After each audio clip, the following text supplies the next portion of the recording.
Hi, I'm Brian Zins. I'm here at NRA headquarters with Shooting Sports USA. I'm going to do a video on aiming to kick off the bullseye portion of this video series.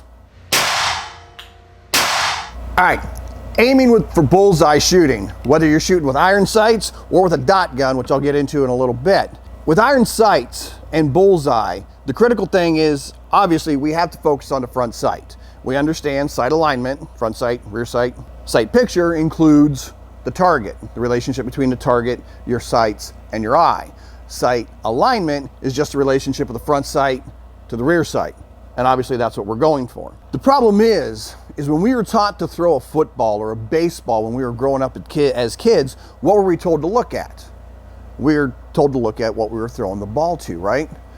With iron sights and shooting, we have to focus here, not down there, not on what we're shooting at.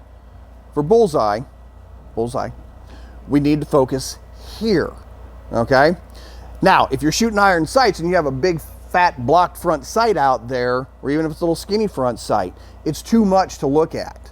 We need to take a knife and put a little scratch on that front sight. Or if it was a iron sight that had a white optic or a white dot or something in the middle of it, if you just blacken that in, and gives you something really, really hard to focus on. That way you have to have a hard focus on that front sight in order to know that you're truly looking at it. Because what tends to happen with iron sights is we look at the front sight, we see the alignment, front sight centered in the rear sight, everything looks good. Then our eye goes where? It goes down range. It wants to see how the sights are aligned on the target, whether you hold center mass, 6 o'clock, sub 6. Whole different video altogether. We'll talk about that later. But your eye wants to go back and forth. Are the sights aligned? Where are they on the target? Are the sights aligned? Where are they on the target? The problem is somewhere between your eye focusing on this front sight and going to that target is when we take the shot. So our eye focus is somewhere out there between front sight and a target either 25 or 50 yards away. So you're not actually looking at anything.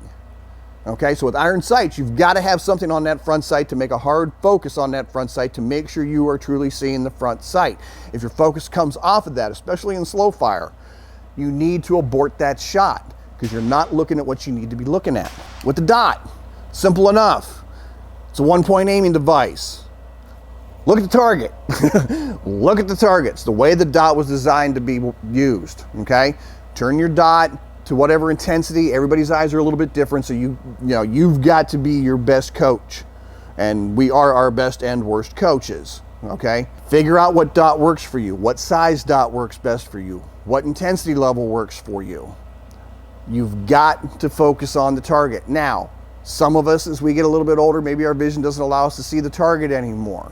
Okay, focus on the dot. It's more of a last resort type of thing. If you can focus on the target, look at the target. If you can't, come back and look at the dot, okay?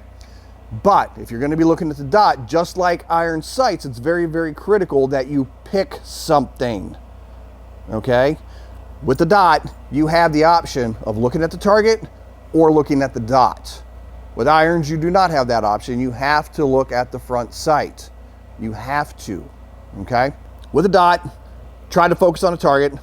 If you can't focus on a target, make sure you are staying focused on the dot, not allowing your eye to bounce back and forth the same way I had talked about with iron sights, okay? That's aiming for precision pistol, and stick around. We'll have a couple more videos coming up down the road.